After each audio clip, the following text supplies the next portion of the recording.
Veda didn't know the Alpha King had come to Baron Halvard's estate looking for her.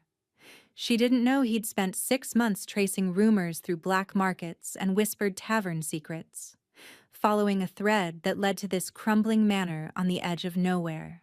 She didn't know that when he stood in the Baron's treasure vault surrounded by gold and ancient relics, he would look past all of it and see only her. All she knew was that the guest wing needed fresh linens, the silver needed polishing before tonight's feast, and if she didn't finish before the Baron's mysterious visitor arrived, there would be consequences.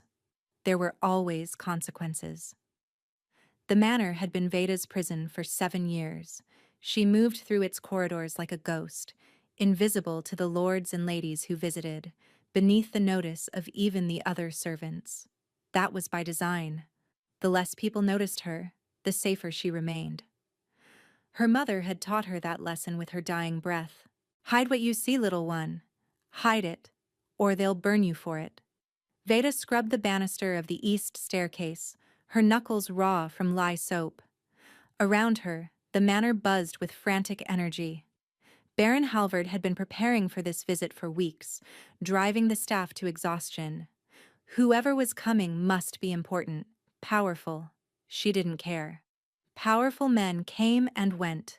They feasted, they negotiated, and they left. And Veda remained, working off a debt that never seemed to shrink no matter how many years she gave it. 4,000 gold marks. That's what her mother had owed when the fever took her. A staggering sum for medicine that hadn't worked, for a healer who'd arrived too late, for a funeral the Baron had graciously provided with interest compounding ever since. Veda had been 16 then. Now, at 23, she'd calculated that at her current wages minus room and board, she'd be free in approximately 47 years. If she lived that long. She paused at the window, looking out at the gray afternoon. Rain threatened on the horizon, dark clouds piling against the mountains. And beneath the clouds, she saw them. Riders, at least 30, moving in tight formation up the valley road. At the front, a banner she didn't recognize, black silk with a silver wolf's head, teeth bared. Her stomach tightened. Then she saw the threads. They appeared without warning, the way they always did when her gift decided to surface. Glowing lines connecting each rider to the one at the center. Silver threads, bright and unwavering. Loyalty, she thought. Absolute loyalty. These men would die for whoever rode at their head. She'd never seen bonds so strong, so untainted by the shadow of doubt or secret resentment. Who commanded that kind of devotion? Veda! She flinched, the vision scattering like startled birds. Marta, the head housekeeper, stood at the base of the stairs, her face pinched with urgency. The Baron wants all senior staff in the Great Hall. Now. The king arrives within the hour. Veda's blood ran cold. King. The Alpha King of the Northern Territories.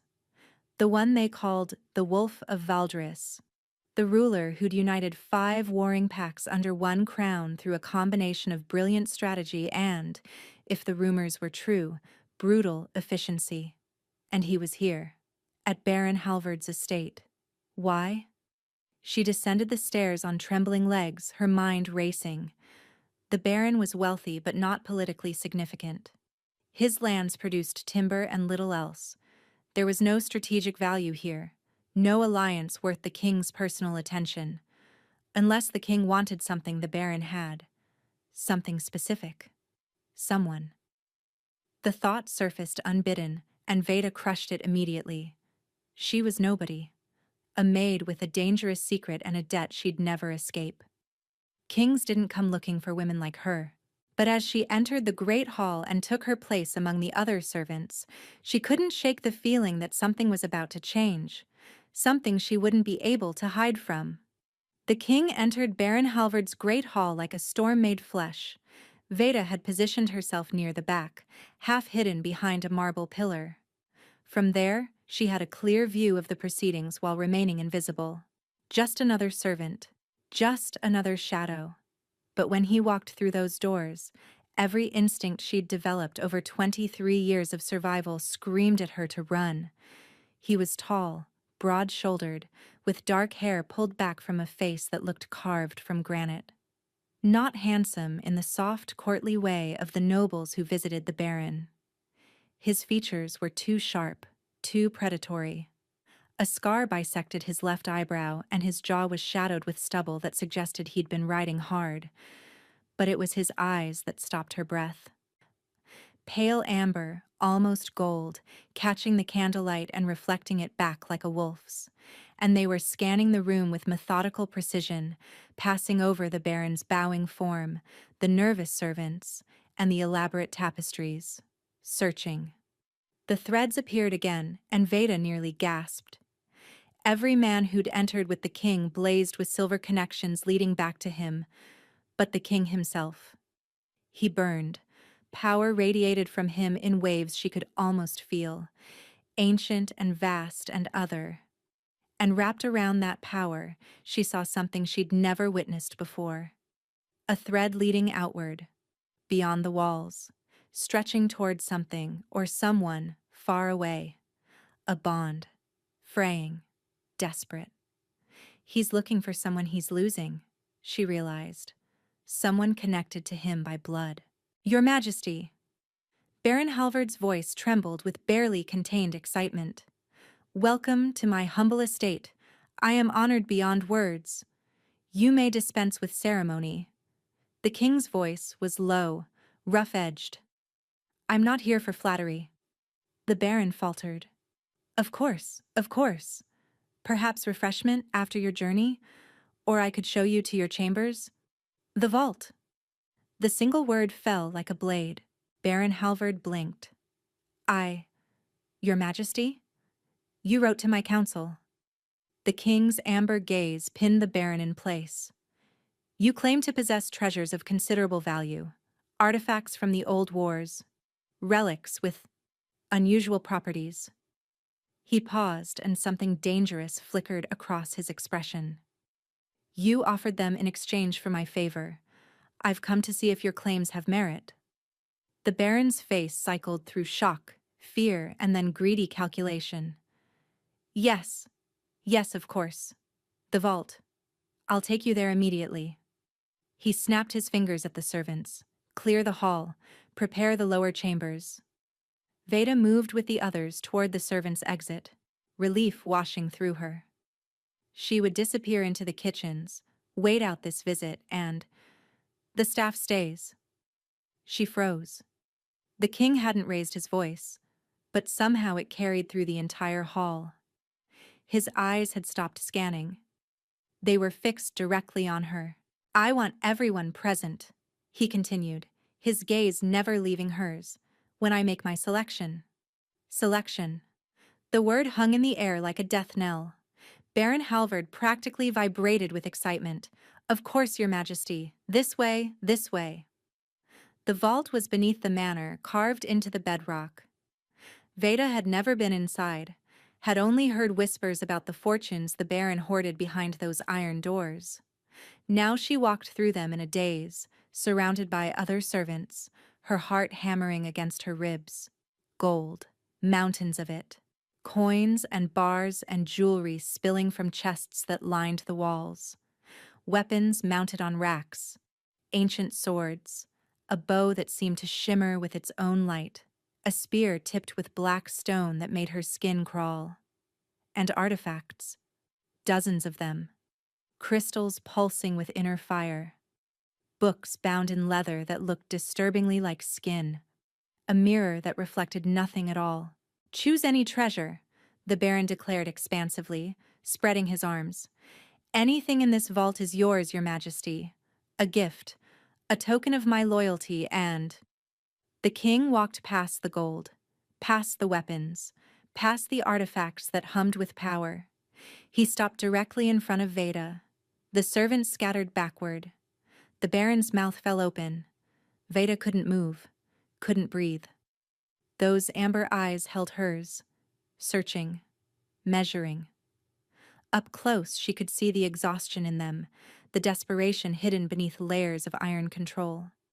And she could see the thread, the one stretching outward, fraying, weakening with every passing moment. "This one," the king said quietly. Then he took her hand.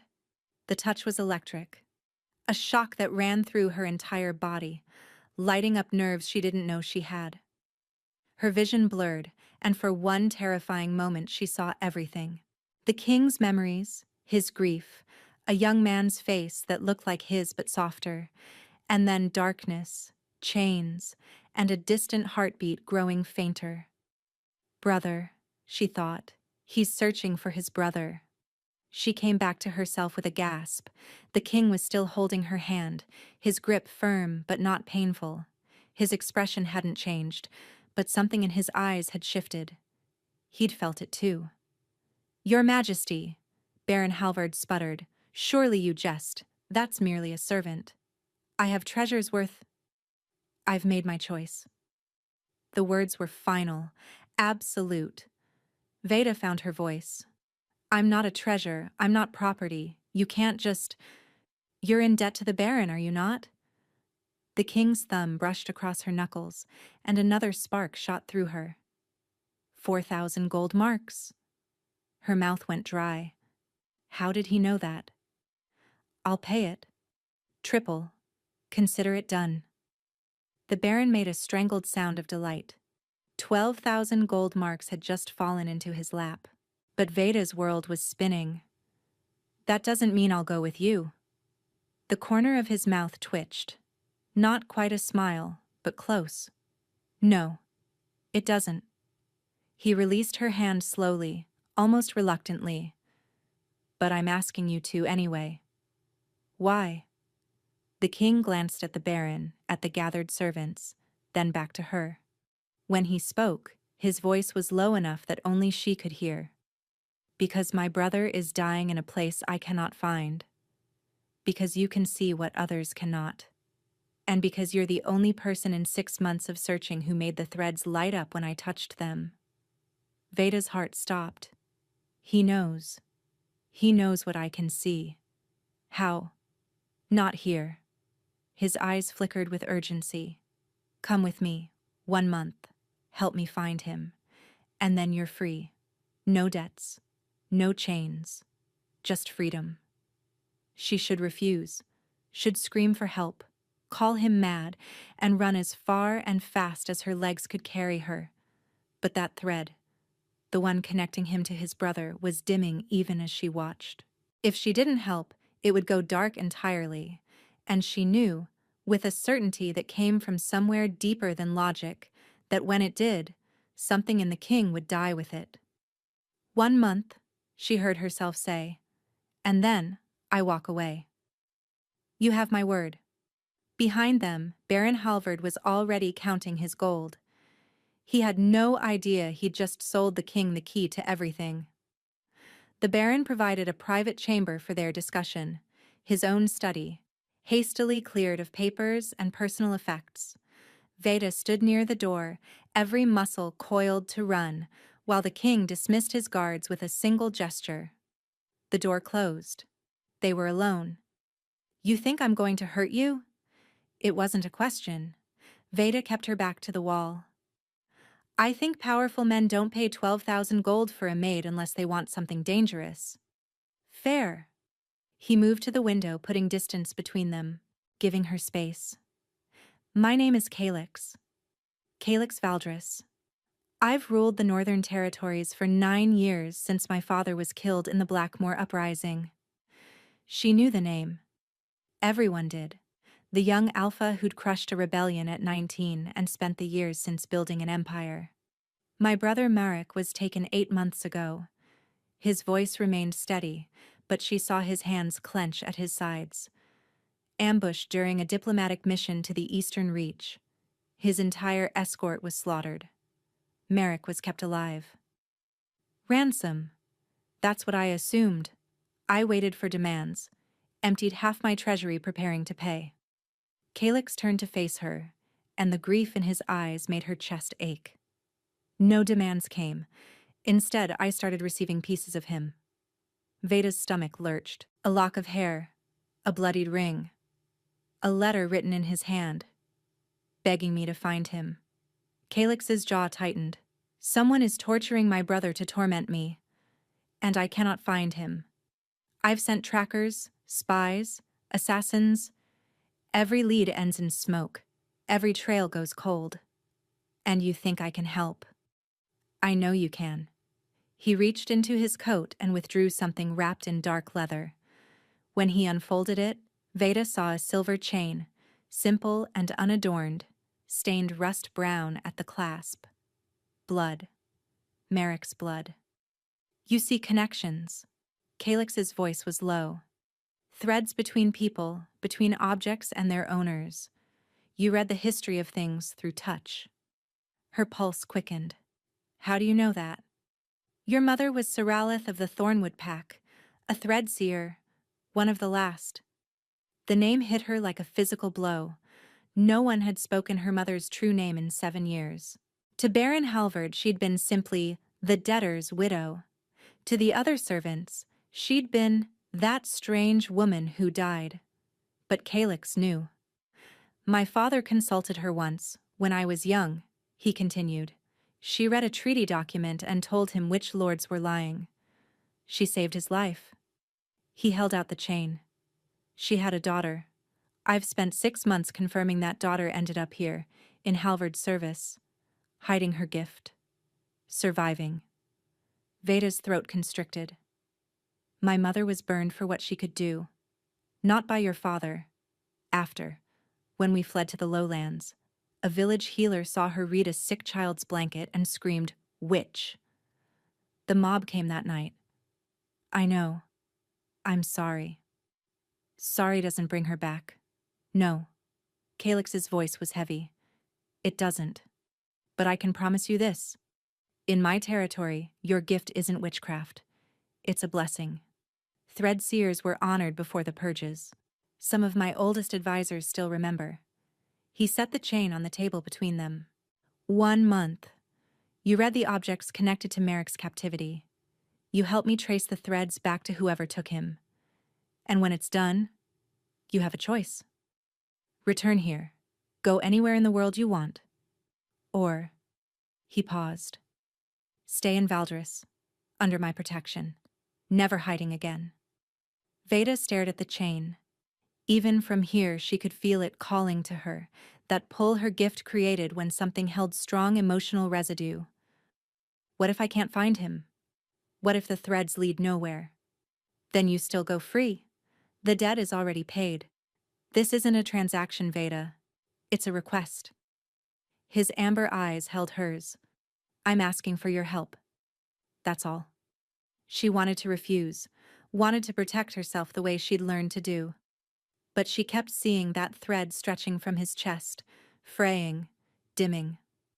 A brother dying somewhere in the dark, and a king desperate enough to walk past gold and take a maid's hand.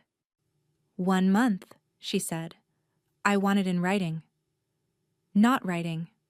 Calix shook his head. Something stronger. A blood oath. Veda's eyes narrowed. You'd bind yourself to a servant with blood magic? I'd bind myself to the woman who might save my brother's life. He drew a knife from his belt, dark metal etched with symbols that seemed to shift when she looked directly at them. Blood oaths can't be broken. Not by me, not by you. If I swear to free you after 1 month, I'm bound by more than honor. And if I swear to help you, then you're bound to try. Not to succeed. No oath can guarantee that. Just to try. It was more than fair, more than she'd expected from a king. Before we continue, please take 2 seconds to like this video. Vida held out her hand. Fine. Do it. Calix moved closer, and she caught his scent, pine and wood smoke and something wilder beneath. He took her hand gently, turned it palm up, and met her eyes. This will hurt. I've survived worse. Something flickered across his expression. Respect, maybe. Or recognition. The blade was sharp. She barely felt the cut until blood welled up, dark and warm. Calyx made a matching slice across his own palm without flinching. I, Calyx Valdris, Alpha King of the Northern Territories, swear to release Veda of all debts and obligations within 1 month's time. I swear to protect her, to honor her freedom, and to let her go when our bargain is complete. The words hung in the air, shimmering with power. Your turn, he said softly. Veda took a breath. I, Veda of Thornwood. The name felt strange on her tongue, like reclaiming something lost. Swear to help Calyx Valdris find his brother. I swear to use my gift in service of this search for 1 month. And when that month ends, I walk free. Calyx pressed his palm to hers. The world exploded. Light, heat, a rush of sensation that went beyond physical. She felt him. Not just his hand, but him. His grief, vast and churning, his fear carefully contained, his loneliness, so deep it made her want to weep. And beneath all of that, something else. A thread, golden and bright, snapping into place between them. Not the silver of loyalty or the gray of obligation, something new, something ancient. Mate. The word surfaced from somewhere primal, and she shoved it away violently. Calyx's eyes had gone wide. His grip on her hand tightened, and she knew. He'd felt it too. Neither of them spoke. The blood magic sealed itself, power rushing through their joined palms and settling into something unbreakable. But the other thing, the golden thread now connecting them heart to heart, had nothing to do with oaths. That was something else entirely. Calyx released her hand first. His movements were careful, controlled, like a man handling something volatile. That was... He stopped, cleared his throat. The oath is sealed. Yes. Veda's voice came out steadier than she felt. It is. They didn't mention the other part. The part still humming between them, invisible but undeniable. But when he handed her a cloth to wrap her palm, their fingers brushed, and that spark flared again. She pulled away quickly. So did he. 1 month, Veda told herself firmly, and then I'm gone. But the golden thread pulsed in her chest, warm and patient, like it knew something she didn't. They rode out at dawn. Veda had never owned a horse, had never ridden anything finer than a hay cart. But Calyx provided a mare the color of autumn leaves, gentle-eyed and sure-footed, and one of his guards, a weathered man named Brennick, showed her how to sit, how to hold the reins. She'll follow the king's stallion, Brennick said gruffly. Just don't pull too hard and you'll be fine. The journey took 3 days. 3 days of forest paths and mountain passes, of sleeping in camps where Calyx's warriors formed a protective ring around her tent. She barely saw him during the ride. He stayed at the front, conferring with scouts, studying maps. But she felt him. That golden thread stretched between them, pulsing faintly whenever he drew near. She hated it. She also couldn't stop thinking about it. On the 3rd morning, they crested a ridge and the city of Valdris spread before her. Veda's breath caught. It sprawled across a valley cradled by snow-capped peaks, a city of white stone and dark timber that seemed to have grown from the mountains themselves. Rivers threaded through it like silver ribbons. Towers rose at intervals, flying the black and silver wolf banner. And at the center, built into the mountainside itself, stood the palace, a fortress of sharp angles and impossible architecture, beautiful and terrifying in equal measure. Home, Calyx said quietly. She hadn't heard him approach. He'd brought his horse alongside hers, close enough that their knees almost touched. It's... She searched for words. Not what I expected. What did you expect? Something colder, harsher. The corner of his mouth lifted. Give it time. But as they descended into the city, Veda realized he was being modest. The people who saw their king didn't cower or scatter. They called out greetings, waved, and smiled. Children ran alongside the horses laughing. An old woman threw flowers, and they looked at her with curiosity but not hostility. No suspicion, no whispered accusations. Inside the palace, the contradictions deepened. The exterior was fortress stark, all defensive walls and narrow windows. But the interior bloomed with warmth. Tapestries in rich colors, fires crackling in every hearth, the smell of bread baking somewhere nearby. A woman met them in the entrance hall. Silver-haired, straight-backed, with eyes that missed nothing. Calyx. She pulled him into an embrace that he returned fiercely. "You found her?" "I found her." He stepped back, gesturing Veda forward. "Aunt Isoleth, this is Veda.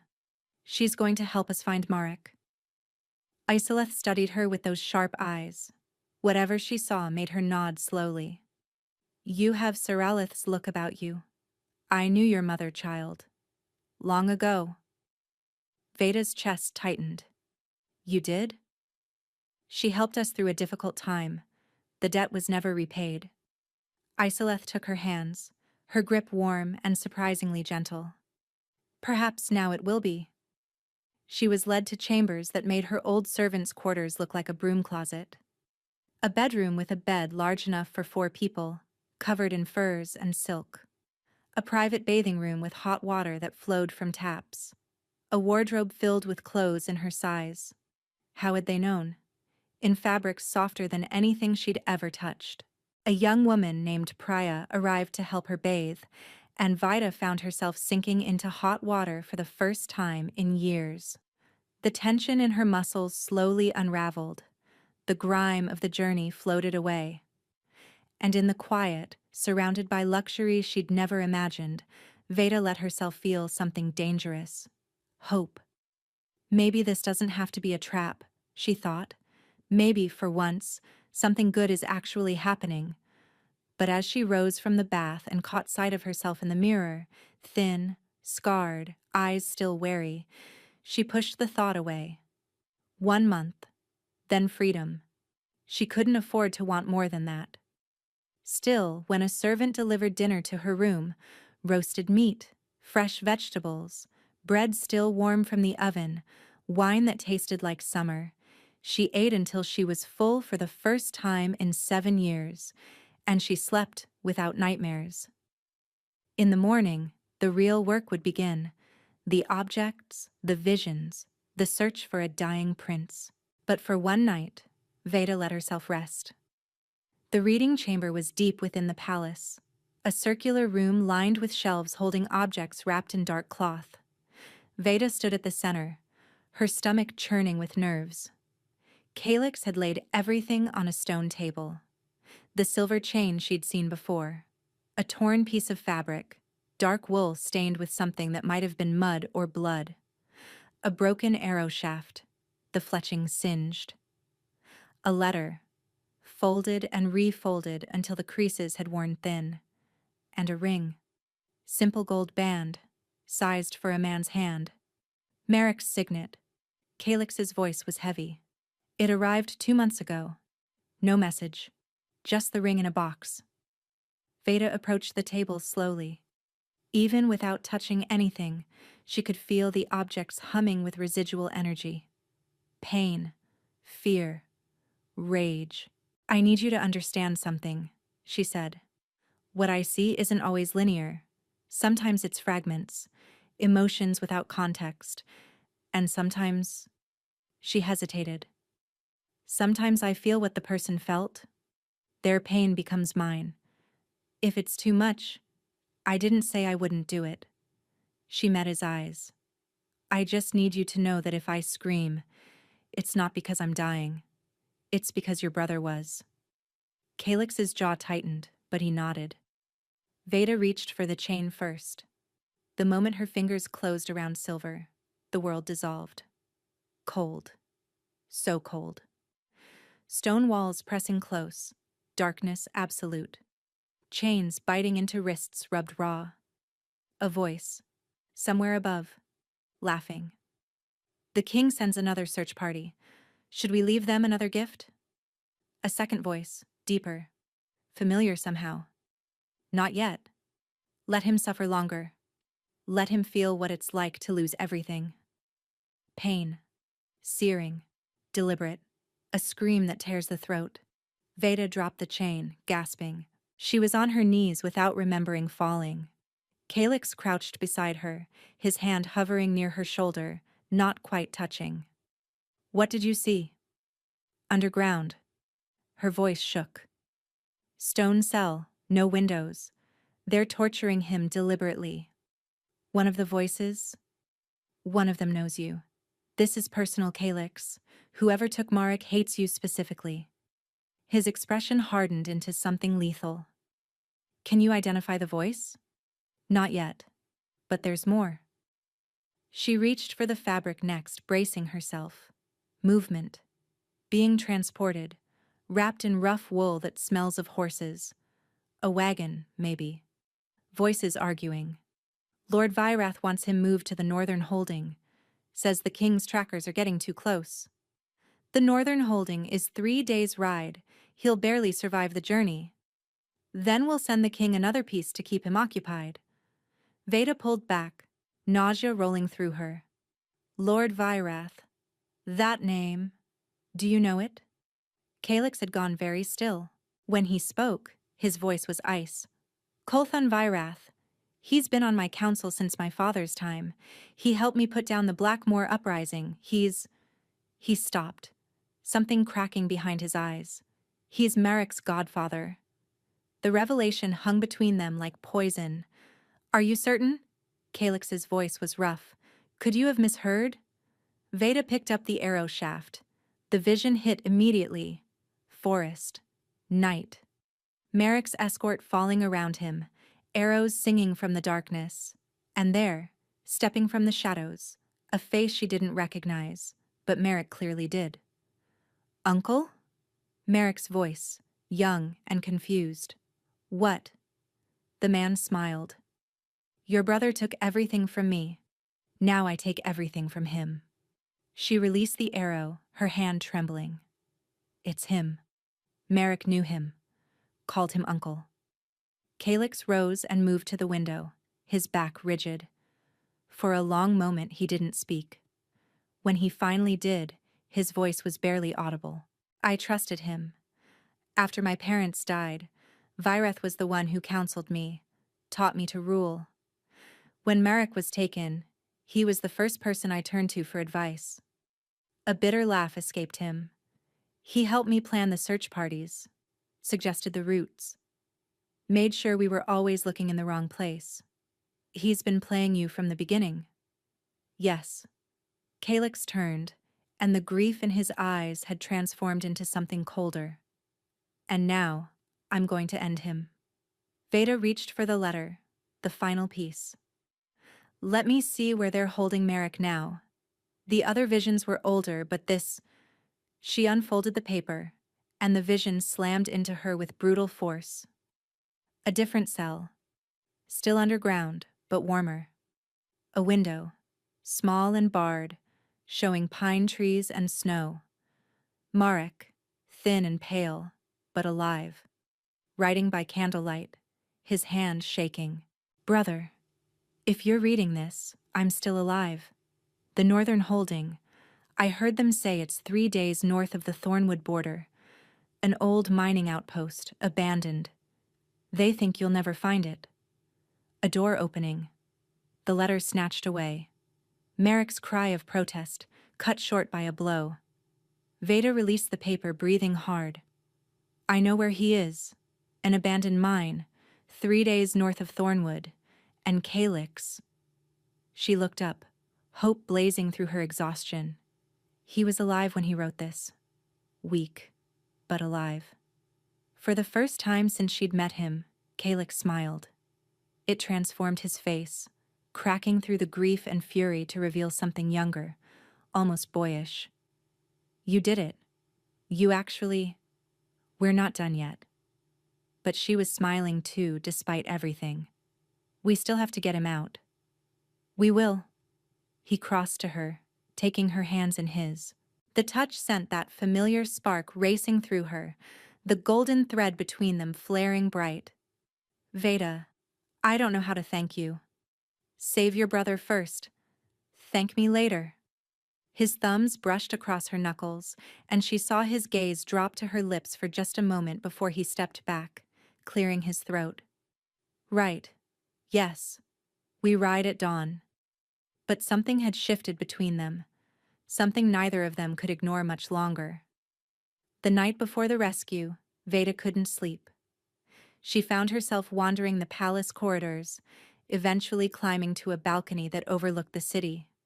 The moon hung heavy and full, casting silver light across the snow-capped peaks. She wasn't surprised when she heard footsteps behind her. Can't sleep either? Calix moved to stand beside her at the railing.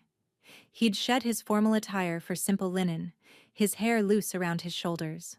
He looked younger like this, more human. Thinking about tomorrow. Worried? Terrified? She glanced at him. Aren't you? I've been terrified for 8 months. He leaned on the railing, staring out at the mountains. Tomorrow, one way or another, it ends. Either I get my brother back or I find out I'm too late. You're not too late. I saw him alive. Visions can be days old. Hours matter when someone's being tortured. His voice cracked slightly on the last word. I should have known. Vyrath was right there the whole time, and I never suspected. I let him hold my brother as a baby. Let him teach Marek to ride. And the whole time, he was waiting for his chance to destroy us. Veda turned to face him fully. Why does he hate you?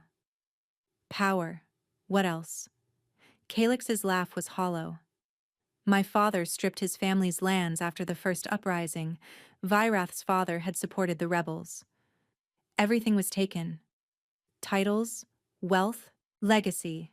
My father let Kolthan keep his life and his council seat as a mercy. He shook his head. Some mercies breed nothing but poison. That's not your fault, isn't it? I'm the one who trusted him. I'm the one who didn't see. Veda reached out before she could stop herself, laying her hand on his arm.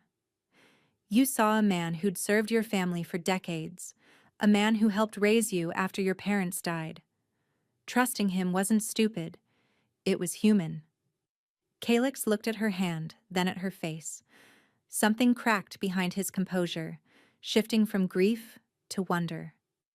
How do you do that? He asked quietly. Do what?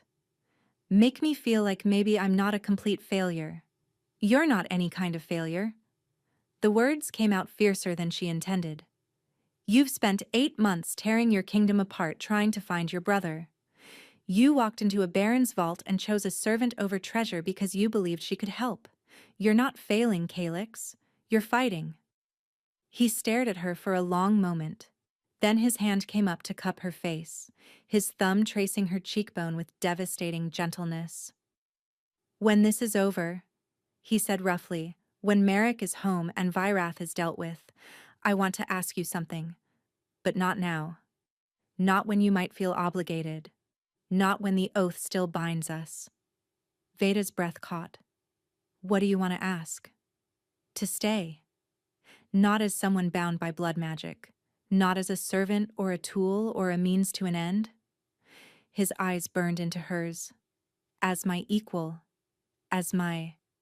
He stopped himself, jaw tightening. Your what? I felt it too. The confession seemed to cost him something. The bond, when our blood touched. The thread that has nothing to do with oaths. I've felt it every moment since. And I'm trying so hard to do this right, to give you the freedom I promised. But Veda, his voice dropped to a whisper. I've never wanted anything the way I want you. She should pull away, should remind him of the boundaries, the timeline, the 1,000 reasons this was impossible. Instead, she rose on her toes and kissed him. He went rigid for a heartbeat. Then his arms wrapped around her, pulling her close, and he kissed her back with a desperation that stole her breath. His lips were warm, demanding, his hands tangling in her hair as he angled her head to deepen the kiss. When they finally broke apart, both gasping, Veda pressed her forehead to his chest, His heart thundered beneath her ear. "Ask me," she whispered. "After tomorrow. Ask me to stay.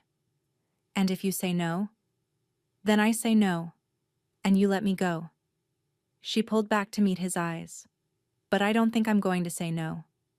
Hope flickered across his face, raw and unguarded. "You don't?" "I've spent my whole life hiding, running, surviving."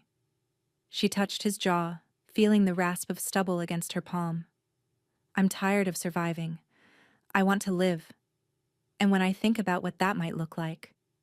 She swallowed. "You're in every version." Calyx pulled her close again, burying his face in her hair. She felt him shudder, felt the emotion he'd been holding back finally cracking through. "Tomorrow," he said against her temple. "We save Marek. We end Virath. And then we figure out what this is. Together." "Together," she agreed. They stood wrapped in each other until the moon set, neither willing to let go. The attack came at dawn. Veda was in her chambers, dressing for the journey, when she heard the screams. She ran into the corridor to find chaos. Palace guards clashing with men in unmarked black armor. Fire spreading along a tapestry, and cutting through the smoke, a face she recognized from Marek's visions. Kolthan Virath. He was older than she'd expected, silver-haired and distinguished, with the kind of face that belonged on coins. But his eyes were cold, calculating, and they found her immediately. The thread seer. He smiled, and it was the cruelest thing she'd ever seen. "I was hoping Calyx would find you. Makes this so much more satisfying." Veda backed away, reaching for the knife Brennick had given her. "How did you know?" "I have eyes everywhere, girl. Did you think I'd spend 20 years planning my revenge without accounting for every variable?" He advanced, his own blade drawn. "When my spies told me Calyx was tracking a thread seer, I knew I had to act.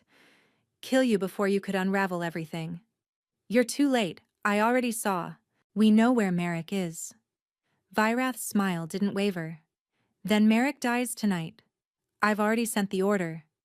If I don't return by sunset, my men have instructions to slit his throat and dump his body where Calyx will find it." Horror flooded through her. "You'd kill your own godson?" "He was never mine. He was always Calyx's, the spare prince, beloved by everyone." Hatred twisted Virath's features. "Do you know what it's like to watch your family's legacy crumble while your enemy's thrives? To bow and scrape to the son of the man who destroyed everything your father built?" "No, you don't. But Calyx will. When I'm done, he'll know exactly what it feels like to lose everything." He lunged. Veda dodged, the blade whistling past her ear. Her own knife came up instinctively, slashing across his arm. Blood sprayed and Virath snarled, pressing harder. She wasn't a fighter. Wasn't trained. She managed to block one strike, two, but the third caught her shoulder, pain exploding through her nerves. Then Calyx was there. He came through the smoke like a demon, sword already swinging. Virath barely parried in time, stumbling backward. "You treacherous filth!" Calyx's voice was ice and fire combined. "You took my brother, you attacked my home, and now you dare threaten her? Your mate?" Virath laughed, circling. "Oh yes, I know about the bond. Another weakness to exploit. Does it hurt, knowing she'll die because of you?" Calyx didn't respond with words. He attacked. Veda pressed her hand to her bleeding shoulder, watching the two men clash with lethal precision. Calyx was faster, stronger, but Virath was cunning, fighting dirty, throwing smoke powder, kicking furniture into Calyx's path.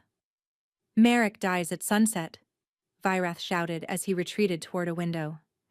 "Even if you kill me, even if you save your little seer, your brother dies tonight. Unless..." He paused at the sill. "Unless you let me go. Give me a head start. And maybe I'll send word to spare him." "You're lying." "Perhaps, but can you afford to risk it?" Calyx hesitated, and in that moment, Veda saw the thread, the silver bond between him and Merrick, flickering like a candle in a storm. "He's telling the truth about the Sunset Order," she gasped. "I can see it. But he won't send the countermand. He wants Merrick dead no matter what." Vyrath's face contorted with rage. "Which? I should have done it myself instead of leaving it to that mob." Something cold settled in Veda's chest. "What? Who do you think told that village healer what she was?" Vyrath's smile was poison. "Threadseers are too dangerous to let live. I made sure of it then. I'll make sure of it now." The revelation hit her like a physical blow, her mother's death. The mob. The flames. All because of him. Calyx moved before she could react. His sword flashed, catching Vyrath's blade and wrenching it away. A second strike brought the older man to his knees. "You killed her mother!" Calyx's voice was death itself. "You took my brother. You've terrorized my kingdom for 20 years. And I'd do it again." Vyrath spat blood, defiant to the end. "Your father should have killed me when he had the chance. That mercy was his greatest weakness. Don't make the same mistake." Calyx looked at Veda. Something passed between them, a question, an understanding. "No mercy," she said quietly. The sword fell. They rode hard. Calyx had left Vyrath's body for the crows and assembled 20 of his best warriors within the hour. Veda rode beside him, her shoulder hastily bandaged, refusing to be left behind. "The Sunset Order," she said as they galloped through the forest. "We have until tonight. Then we don't stop until we reach him." The abandoned mine was exactly where her vision had placed it, a crumbling entrance carved into a mountainside, surrounded by dead pine trees. Guards patrolled the perimeter, but they weren't expecting an attack. They'd been expecting Vyrath to return triumphant. Calyx's warriors hit them like a storm. Veda stayed back, as he'd made her promise, watching the battle unfold from the tree line.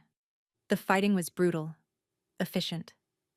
Calyx's men had trained for this, and the guards, mercenaries, mostly, broke within minutes. Then Calyx disappeared into the mine. Veda couldn't stay back. She followed, ignoring Brennick's shout of protest, running through tunnels lit by guttering torches. She found them in the deepest chamber. Calyx was on his knees, cradling a figure so thin and pale it barely looked human, but she recognized the thread between them, that silver bond, flickering but still alive. "Marek.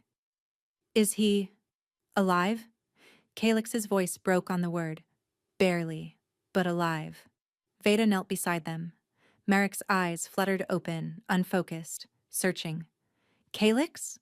The voice was a rasp, destroyed by screaming. "I'm here. I've got you. You're safe." "Took you long enough." The ghost of a smile crossed Marek's cracked lips. Then his gaze shifted to Veda. "Who?" "This is Veda. She found you. She saved you." Marek's hand twitched, reaching toward her. Veda took it carefully, and even through her exhaustion, she felt the warmth of gratitude flowing through the touch. "Thank you," he whispered. Then he passed out. 3 weeks later, Merrick was walking again. It had been a slow recovery. Healers working around the clock, Calyx barely leaving his brother's side, the entire palace holding its breath. But Merrick was strong, stronger than anyone had expected, and day by day the color returned to his face. Veda had kept her distance during those weeks. There were trials to oversee, Vyrath's co-conspirators exposed and executed, council positions to fill, a kingdom to reassure, and a month coming to an end. She was in the garden when Calyx found her, sitting on a bench beneath a snow-dusted tree.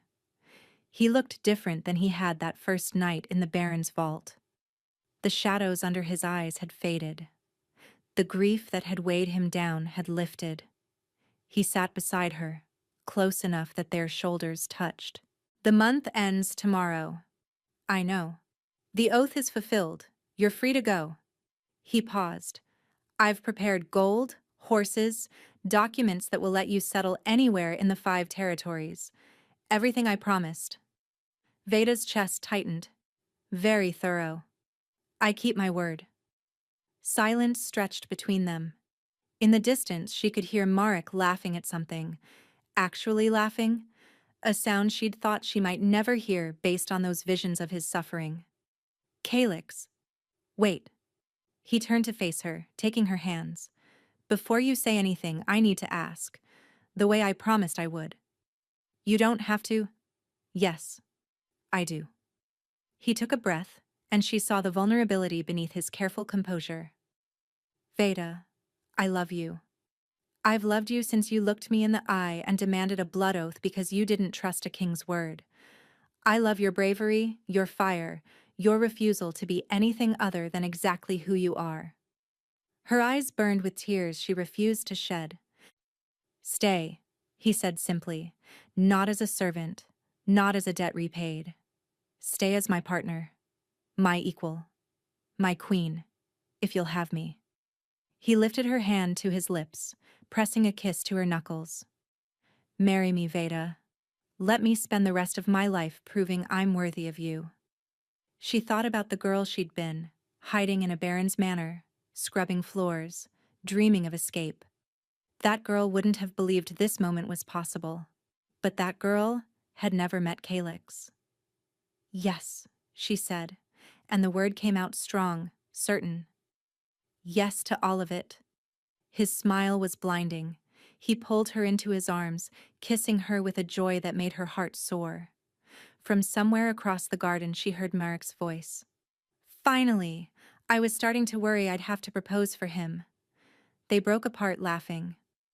Your brother has terrible timing, Veda murmured. He's perfect, Calyx said. And so are you. The wedding was held on the spring equinox. Vida wore silver and midnight blue, colors that matched the bond shimmering between her and Calyx. The ceremony took place in the palace's great hall, filled with nobles, warriors, servants, and anyone else who wanted to witness their king marry the woman who'd saved his brother. Isoleth stood as witness.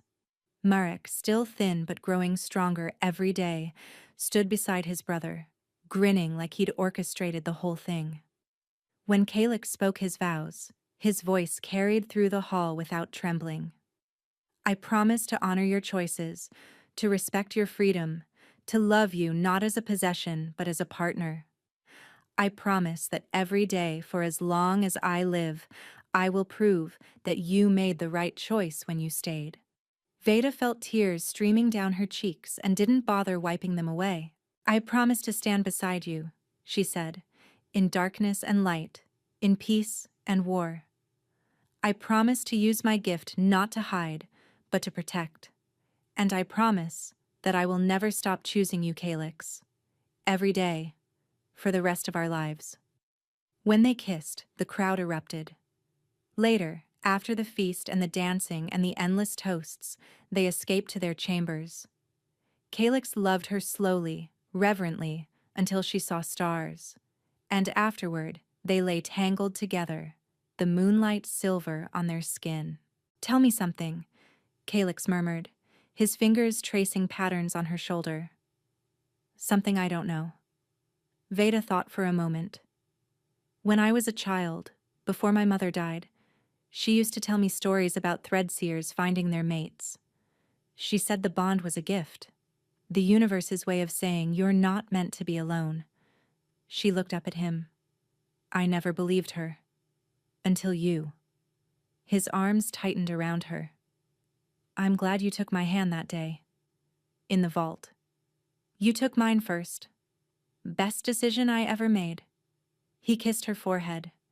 Baron Halvard offered me gold, weapons, artifacts worth more than some kingdoms, and I walked past all of it. To take the maid's hand. To take my future's hand. He smiled against her hair. Fair trade, I think. Veda laughed, the sound light and free, freer than she'd ever felt in her life. More than fair. She thought about the girl who'd scrubbed floors and hidden her gift and dreamed of escape. That girl had wanted freedom more than anything, but freedom, Veda had learned, wasn't about running away. It was about choosing where to stay. And she'd chosen Calyx, chosen Valdris, chosen a life where her gift was celebrated, her love was returned, and her future stretched bright and open before her. Choose any treasure, the Baron had offered. The Alpha King had walked past the gold and taken her hand, and she'd given him her heart in return. Where are you listening from? Let's meet in the comments.